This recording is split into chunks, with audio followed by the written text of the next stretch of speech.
পাকের চাচা হযরত আব্বাস রাদিয়াল্লাহু আনহু দৌড়ে এসেছেন। হুজুর আপনি কোথায় যাচ্ছেন? আমি কুফাতে যাব। কেন?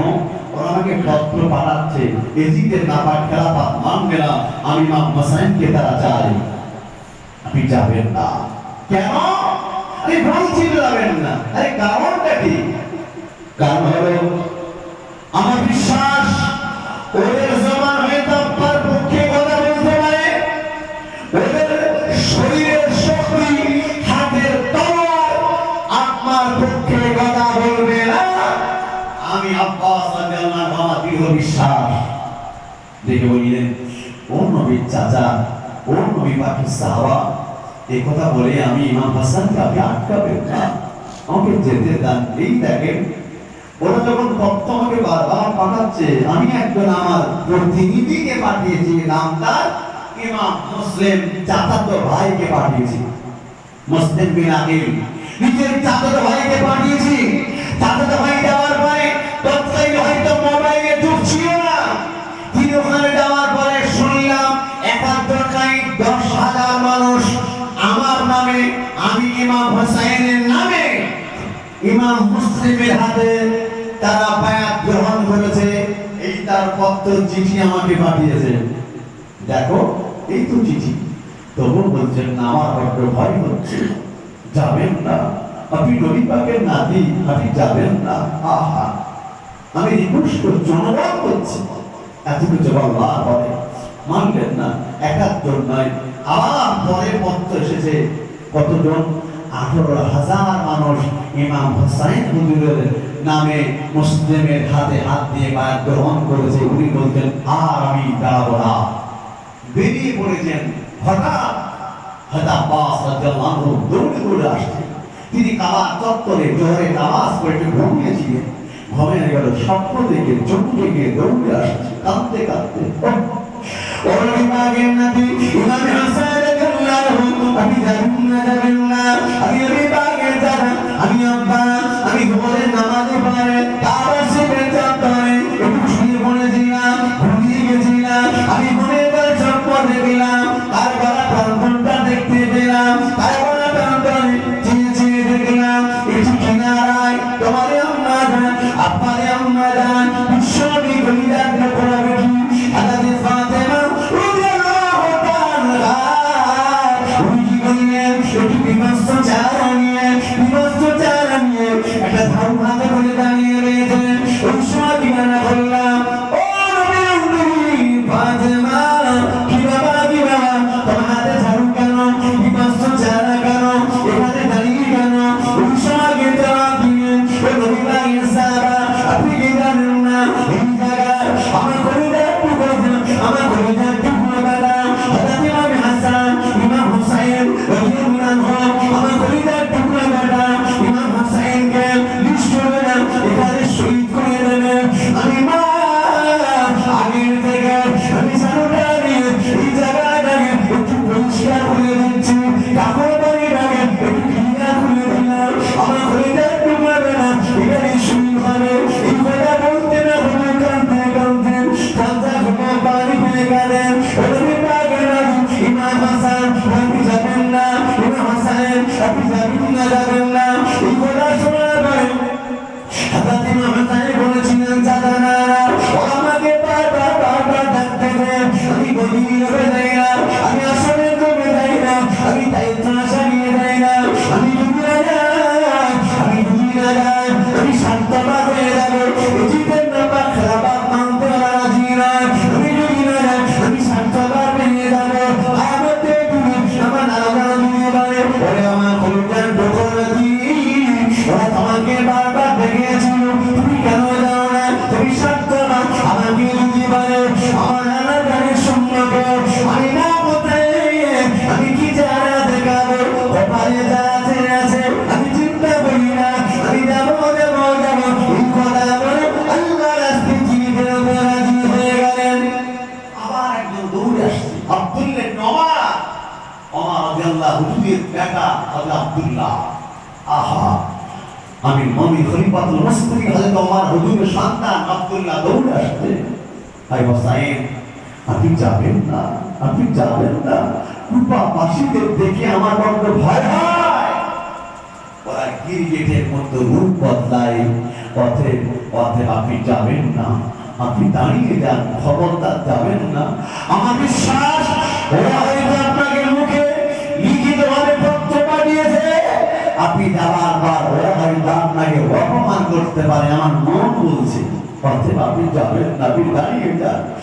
সবাইকে লক্ষ্য করে বলছেন, শোনেন, আপনারা আমাকে আটকাতে পারেন, কিন্তু আমার মনকে কি আটকাতে পারবেন না? আমার মন তো ওখানে চলে গেছে, আমাকে কেন আপনাকে আটকাচ্ছেন? অতএব আমাকে যেতে দেন, আমার রাস্তাটা ক্লিয়ার করে দেন। বেরিয়ে পড়েছেন। হযরত আব্বাস রাদিয়াল্লাহু আনহু বললেন, ইমাম হোসেন, আমি আজকে আপনাকে যেতে দিতাম না। আমার ইচ্ছা ছিল আপনাকে আটকানোর ব্যাপারে নিজের জীবন দিয়ে আমি আব্বাস আপনার ছেলের সম্মুখে আমি শুয়ে যেতাম, লুটিয়ে যেতাম। আমার বুকের ওপর দিয়ে তোমার বাহন, তোমার উট, তোমার ঘোড়াকে আমার পেশিত করে মাটিত করে তবেই যেতে হতো। আমি লম্বা হয়ে শুয়ে পড়তাম। কিন্তু আমি যে যা দেখলাম, বুঝলাম স্বপ্নে, ওখানে যেতেই হবে। যাওয়ার ব্যাপারে হয়তো আল্লাহ কবুল করেছেন, কপালে হয়তো লেখাই রয়েছে। আর আমি আটকাচ্ছি না। তবে শেষ একটা দাবি একটু মেনে না। কি দাবি? খবরদার ওই ফ্যামিলি মেয়েদের বাচ্চা কাচ্চাদের নিয়ে যাবেন না, ওদের অন্তত মক্কায় রেখে যান। এবং হোসাইন বলছেন, ও নবী পাকের সাহাবারা, আমি এক জায়গায়, আমার ফ্যামিলি আর এক জায়গায়, এদের খানিকটা মনে ক্ষুণ্ণ হবে না? বরঞ্চ যা আছে আছে কপালে সবাইকে সাথে করে নিয়ে যায়। বলি, সবাইকে সঙ্গ করে নিয়ে ইমাম হোসাইন চলতে চলতে চলতে চলতে চলতে সাবাহ নামেও একটি জায়গায় পৌঁছালেন। ওই জায়গায় তৎকালীন আরবের বিখ্যাত কবি ফারাজদাকের সঙ্গে দেখা। কবি ফারাজদাক লক্ষ্য করে ইমাম হোসাইনকে সালাম দিলেন, বুঝে জবাব দিলেন, ও মক্কার বিখ্যাত কবি ফারাজদাক, আমাকে একটু বলবে কুফার পরিস্থিতিটা কেমন? কেন? আমি কুফায় যাচ্ছি। হুজুর, আপনি কুফায় যাবেন না কেন? ওখানকার মানুষ খুব একটা ভালো না। আপনি বিশ্ব নবীর নাতি, সাদা সিধা মানুষ, না জানি কোন চক্করে আপনাকে পড়তে হবে। আমি যেটা বুঝি, আপনি এখান থেকে সাবাহ নামী জায়গা থেকে আবার রিটার্ন দেন মক্কায়। বলে কবি ফারাজদাক, বেরিয়েছি আল্লাহর রাস্তায়, অতএব যাবো। আমি মৃত্যু ভয় করি না। মৃত্যু যেখানে লেখা আছে হবে। ওরা আমাকে পাঠাবে এত পত্র, তাদের শীতের নাপা খেলাপাত মানবে না বলে আমি আজকে যাচ্ছি এই উদ্দেশ্যে তাদেরকে ওই বিপদ থেকে মুক্তির জন্য।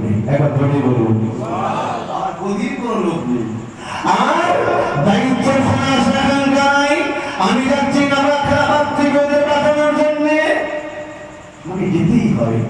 চলতে চলতে চলতে চলতে আহারে কাকসিয়া নামক একটি জায়গায় পৌঁছালেন। হুজুর তাকিয়ে দেখছেন, বিশাল একটি বাহিনী আসছে, কম বেশি 1000। তাদের যে নেতৃত্ব দিচ্ছে, এর নাম হলো হোল, হোল। তিনি দাঁড়িয়ে দাঁড়িয়ে দেখছেন, ওরা চলে আসলো। সম্মুখে আসার পর সালাম দিলেন, কে গো? আমি হোল। তুমি এদের নেতৃত্ব দিচ্ছ? বলছে, হ্যাঁ। দাঁড়িয়ে যাও। তুমি আমাকে চিঠি পাঠিয়েছিলে না? জি পাঠিয়েছি। এখন তাহলে তোমরা কার লোক? বলছে, না মানে বলছে, আমরা সব এজিদের লোক। আরে এজিদের লোক মানে?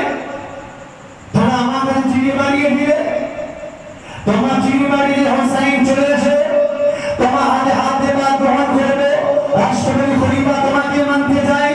আমরা এজিদকে নয়, এজিদের নামে খেলাফত থেকে বাঁচার জন্য তোমাকে আহ্বান করছে। আমি দিলাম না আসতেছি। হুজুর ও কথা বলবেন না। আরে আমার চাচাতো ভাই মুসলিম তো গেল, তার হাতে 18,000 মানুষ আমার নামে বাদ গ্রহণ করলো, গেল কোথায়? বললেন 18,000 এর ভিতরে 17,970 জন আউট। ওই 18,000 মধ্যে আবার 17,970 জন যদি কেটে এজিদের দলে চলে যায়, আছে কত? 30 জন। আর ওদের সংখ্যা কত? 72 আর 30 102 জন, এ থেকে কিছু হয়? আল্লাহু আকবার। বলতে বলতে আসলে আযান হয়ে গেল। হুজুর বলছেন এখন তো আযানের সময় হয়ে গেছে, আর কথা না বাড়িয়ে এসো, নামাজটা পড়ে নি।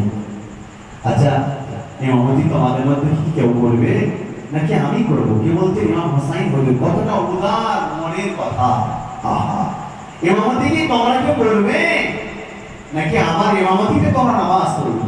পরে বলল হুজুর, আপনি বিশ্বনবীর নাতি, আপনার পিঠে নামাজ পড়া মানে আমাদের সৌভাগ্য, অতএব আপনি আমাদের ইমাম বেড়ে যান। ভাই, ইমাম হাসান ইমাম হোসাইন রাদিয়াল্লাহু আনহু নামাজ পড়ালেন। যারা ইমাম হোসাইন হুজুরের পিছনে নামাজ পড়ল, তারা এখন ইমাম হোসাইনকে ধরে নিয়ে যাবে। চিন্তা করতে পারেন? ইমাম হোসাইনকে যারা মেরেছিল, শহীদ যারা করেছিল, কাফের, বেঈমান, বেঈমান, ইহুদি, নাসারা না, এরা কারা ছিল? মুসলমান। আল্লাহু আকবার। মাঝে এই জন্য কিতাবে লেখা রয়েছে 10টা কাফের চেয়ে একজন মুনাফিক হচ্ছে মারাত্মক। ঠিক না বেটি? মুনাফিক হচ্ছে আপনি চিনতে পারবেন না, মুখে দাঁড়িয়ে মাথায় টুপি, লম্বা জামা, নামাজ পড়ছে, রোজা করছে, হজ করছে, যাকাত দিচ্ছে, তার মধ্যে মুনাফিকতা আছে। ঠিক না বেটি? জি, এই মুনাফিক নবীর জামানাতে ছিল। আল্লাহর নবী নামাজ পড়তেন, আল্লাহর নবী ওয়াজ করলেন, বক্তব্য করতেন, সাহাবারা করতেন, শুনতেন। কিন্তু নবী পাকের সাহাবারা এক তারিখে বলতে, ইয়া রাসূলুল্লাহ, ওদের বিয়াদে মাফ করুন, আমাদের কিন্তু একজন সে নিজেকে এত জ্ঞানী বলে মনে করে, আমার তো মনে হয় আপনার চোখ বিরাটেন, নবীর চেয়ে জ্ঞান বেশি। মানুষের মানুষ আছে কিন্তু মুনাফিক হয়ে গেছে। ঠিক না বেটি? জি, এই জন্য অধিকাংশ জ্ঞান যাদের অর্জন করে বা জ্ঞানী বলে দাবিদার, অধিকাংশ নাস্তিক হয়ে যায়। ঠিক না বেটি? জি, এরা তো আমার আল্লাহ মানতে চায় না, বিশ্বাস করে না, একটু বেশি বুঝদার। এটা হলো ইবলিস শয়তানের আলামত। ইবলিস কতটা জ্ঞানী? ইবলিসের মধ্যে জ্ঞান কার আছে বলেন? ইবলিসের কত মুআল্লিমুল মালায়েকা, আল্লাহর तमाम ফারসার লিডার ছিল, তার কি জ্ঞান? বিরাট জ্ঞান। সে হয়েছে কি? শয়তান মেনে গেল, তার ঠিকানা জাহান্নাম। জাহান্নাম। ভাই, আল্লাহু আকবার। চিন্তা করেছেন রাসূল বলছেন, আরে আমার চেয়েও বিরাট বোঝে। ঠিক আছে, আসুন। আল্লাহর নবী মসজিদের চত্বরে সাহাবাদের নিয়ে বক্তব্য করছেন, ওয়াজ করছেন, নসিহত করছেন, হাদিসের মূল্যবান কথা শোনাচ্ছেন। সাহাবারা দলে দলে হাজির হলো, বসে গেলেন, নবী পাকের বক্তব্য শুনছেন। আহা, হাজার হাজার সাহাবা, লাখ লাখ সাহাবা বসে থাকতেন, নবী পাকের ওয়াজ শুনতেন, নসিহত শুনতেন। ওখানে যদি একটা সুচ পড়ে যেত, সুচের আওয়াজ শুনতে পাওয়া যেত একবার দূরে দূরে। এখন বা জলসা মিলাদ মাহফিল গুলো সব মেলা হয়ে গেছে। ঠিক না বেটি? ওই জয় মারামারি খেলাটি, বাপ রে বাপ, কি হচ্ছে? কি গো, কত ঠাট্টা ধাক্কি, কত চেঁচামেচি। আর নবীর সাহাবারা বসে থাকতেন, কিতাবে লেখা রয়েছে এমন স্থির হয়ে বসে থাকতেন, তাদের মাথার উপর যদি চাদর চাপিয়ে দেওয়া হতো তবুও বোঝা যেত না এর নিচে মানুষ বসে আছে। একবার দূরে দূরে, মানে কোন নড়াচড়া হওয়ার কায়দা ছিল না। আল্লাহু আকবার। লাখ লাখ মানুষ বিনা মাইকে রাসূল ওয়াজ করতেন, ওই কথা প্রথম ব্যক্তি যতটা জোরে শুনতে পেতেন, শেষে থাকতেন সেই ততটা জোরে শুনতে পেতেন। জোরে বলুন সুবহানাল্লাহ। এটা আমার নবীর মুজিজা। আল্লাহু আকবার। আমার ভাইরা, তবে ওর কর্তব্য ছিল নবী যেখানে ওয়াজ করছেন সেখানে বসা। সাহাবারা বলতে সে ব্যক্তি আসছে, রাসূল বলেন আসতে দাও। এসে রাসূল যেখানে আছে নয়, এই কথায় সোজা মসজিদে প্রবেশ করে নফল নামাজে বসবে। অথচ তেমন নামাজের টাইম না, নফল নামাজ পড়তেছে। বিরাট জ্ঞানী, বিরাট বোঝে। তাই রাসূল বলেন গেল কোথায়? রোজে নামাজ পড়তেছে। আমি এখানে নসিহত করছি আর এখানে না বসে মসজিদ চলে গেল। ভাই, যত হাদিস বর্ণনা হয়েছে কিতাবে, যত হাদিস বুখারী শরীফ বলেন, মিসকাত শরীফ, আবু দাউদ, তিরমিজি, নাসাই, ইবনে মাজাহ, যত হাদিসের কিতাব রয়েছে, রাবী যত সব আবু হুরায়রা বেশি। ঠিক না বেটি? আবু হুরায়রা বলেন, আমার নবী পাকের দরবার থেকে উঠতো না। কেন? আমি চলে গেলে রাসূল যদি হাদিস একটা বলে আমার শোনা হবে না, ও হাদিসটা আমার লেখা হবে না। রাসূল বলছে, এ আবু হুরায়রা, এই তুমি এত অলস কেন? তুমি এত কোণে কেন? ইয়াকে মাফ করুন। কারণ কি বলুন? রাসূল বলছে, আবু হুরায়রা, সবাই চলে যায় নামাজের পরে আলোচনা করবার পর, যারা সব চলে যায় কাজকর্ম করতে, তুমি কেন যাও না, কেন বসে থাকো? যদি ব্যাপারই মাফ করো, আমি চলে যাওয়ার পরে যদি কোনো মানুষ যদি আসে, কোনো মশলা, কোনো হাদিস সংবাদ করবে, কোনো দেহাতি মানুষ, কোনো আবাদি মানুষ, দূর থেকে কোনো মানুষ যদি আসে, আমার অনুপস্থিতিতে হাদিস বর্ণনা করবেন, আমি আবু হুরায়রার শোনা হবে না। এজন্য আমি আবু হুরায়রার পাতার বাদ থেকে যেতে চাই না। তাই বললেন আপনি যদি কথা যান, আমার অনুপস্থিতিতে কোনো হাদিস আপনি বলবেন না, বাবা তা কেমন হয়? কত মানুষ কত দরকারে আসবে, কত মস্তা মাসাই সংবাদ যদি আমি অল্প সময়ের জন্য দুনিয়াদারি করতে যাবো, ওই সময় একটু বন্ধ রাখতে হবে। যদি রাখতে পারে তবে আমি আবু হুরায়রা, তবে আমি যাবো, নদিস আমি যাবো না। একবার জোরে বলি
নিজে খায় না, ঠিক না?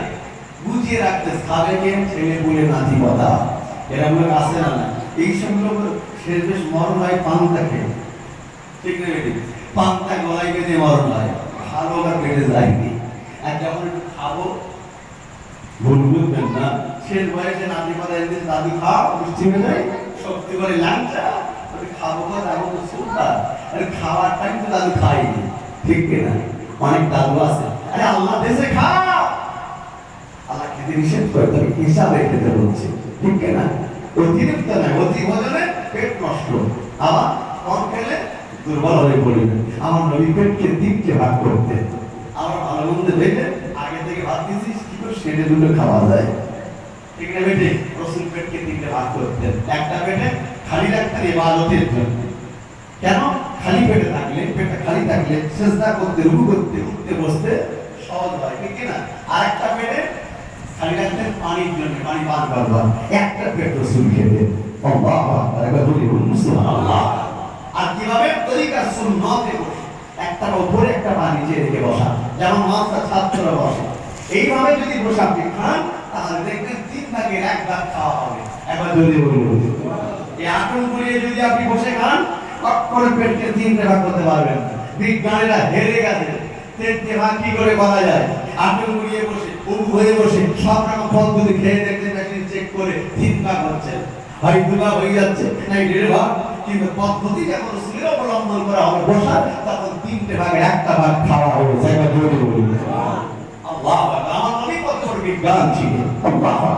এই ব্যাপারে বলতে গেলে সময় আর পাবো না, মেন জায়গা থেকে আগাতে চলুন ফিরে আসি। আবু হুরায়রা রাদিয়াল্লাহু আনহু তিনি কি বলেছিলেন? হাদিস বর্ণনা করেছিলেন, নবী দরবারে অটোমেটিক থাকবার জন্য তিনি উদ্দেশ্য হাদিস নেওয়া, এটা বলতে ছিলাম। আল্লাহু আকবার। কোন কথা বলতে দিকে মনে আছে? জি হ্যাঁ, আসরের নামাজ। আল্লাহু আকবার। আমাদের কষ্ট হচ্ছে না তো? সব ঠিকঠাক আছে তো? তাকবীর দাঁড়াতে না আরে তাকবীর, মাশাআল্লাহ। আমার তো দেখতেছি আপনারা বেশ চাঙ্গা আছে, আল্লাহ কবুল করেন, বলুন আল্লাহুম্মা আমিন। একটু মনে করে দেন না আরে তাকবীর, জোরে দেন না আরে তাকবীর। মহান মাসরে মুহররমের এই ইনসানের সাম নারে তাকবীর, শরীয়তুল্লাহ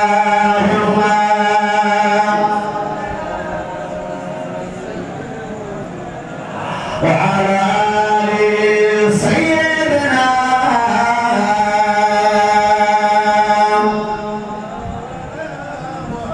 تو کجا من کجا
وعلى آل سيدنا আমি মুনাফিক সম্পর্কে বলছিলাম মুনাফিক আল্লাহর নবী বক্তব্য করছে আর মুনাফিক কি করছে ওয়াজ না শুনে চলে গেল কোথায় মসজিদে নামাজে মশগুল আল্লাহর নবী বাবা গেল কোথায় মসজিদের ভিতরে হাদিসে কথা বলছি গাল গল্প নয় রাসূল বলছে বাবা কে আসো এই মুহূর্তে ওই ব্যক্তিটা ওই মসজিদের ভিতরে নামাজে হালাতে কবুল করতে হবে হাদিসের কথা এই কথা শুনবার পর সাহাবা তো অবাক রাসূল বলছে না পারবে কো সিদ্দিক আকবর বলতে আমি যাই যাও আবু বকর সিদ্দিক তলোয়ার হাতে মসজিদে ঢুকেছে গিয়ে দেখতেছে নামাজ পড়তেছে দীর্ঘ সময় তার রুকু দীর্ঘ সময় তার সেজদা আমার মনে তাড়াহুড়ো নয় এখন আমাদের ঠকা ঠক তাই না দীর্ঘ সময় ধরে মুনাফিক নামাজ পড়তেছে দীর্ঘ সময় রুকু দীর্ঘ সময় সেজদা লম্বা কিরাত আবু বকর সিদ্দিক তো নরম দিলে সাহাবা মনটা গলে গেল এই ব্যক্তিটা নামাজ হারাতে পারবো যা দীর্ঘ সময় রুকু দীর্ঘ সময় সেজদা ফিরে কি খবর ভালো না বাবা আর কেউ আসো আর একজন গেল ঠিক আছে একই কথা রাসূল বলতে তোমাদের তার কাল নাও ওমান আছে লাব্বাইক ওয়া সাদাই ওদের হাজির আছে বাবা না ওই ব্যক্তিটা নামাজ হারাতে কতল করতে হবে আমার পার করতে কি সাহাবা ছিল তলোয়ার হাতে নিয়ে দ্রুত গতিতে মসজিদের ভিতরে গিয়ে দেখতেছে তার কপাল ভালো এক দরজা ঢুকেছিল সম্মুখ দিয়ে পিছনে আরেকটা দরজা ছিল নামাজ শেষ করে সে বেরিয়ে চলে গেছে আমার পার করে বলল যে কখন বেরিয়ে গেছে আমার যাওয়ার আগে রাসূল বলছেন তোমাদের তাকবীর খারাপ কিতাবে লেখা আছে রাসূলুল্লাহ কপালের শিরাটা খুলে গেছে কেন রাসূল যখন রেগে যেতেন হাদিসে লেখা আছে কপালের শিরা খুলে যেত চোখগুলো লাল হয়ে গেল রাসূল রেগে চোখগুলো লাল হয়ে গেল কপালের শিরা খুলে গেল তোমরা যে ভুল কাজ করেছো এর জন্য তোমাদের পস্তাতে হবে কিয়ামত পর্যন্ত কেন ওর তো দাওলাত তৈরি হবে কিয়ামত পর্যন্ত উম্মতের ভিতরে ফিতনা লাগাবে এখনো ফিতনা আছে না নাই এ থাকবে এ অন্য হিন্দু নয় খ্রিস্টান নয় এ আমার মতো মুসলমান টুপিওয়ালা দাড়িওয়ালা তসবিহওয়ালা একজন মুফতাহির জি একজন ইহুদি নাসারা একজন খ্রিস্টান গায়ের মুসলিম যতটা মুসলমানের ক্ষতি করতে না পারে তার চেয়ে একজন মুনাফিক মার্কা মুসলমান ইঁদুরের মতো একটা বড় জাহাজকে ছিদ্র করে গোটা জাহাজকে ডুবিয়ে দিতে পারে বিশ্বাস করো এই মুনাফিক মার্কা মুসলমান থেকে হেফাজত করেন আল্লাহ বলুন আল্লাহু আমিন আল্লাহু আকবার ইমাম হোসেন হুজুরকে যারা মেরেছিলেন এরা ছিল মুনাফিক মার্কা মুসলমান বিশ্বাস করো আচ্ছা আপনি চিন্তা করতে পারেন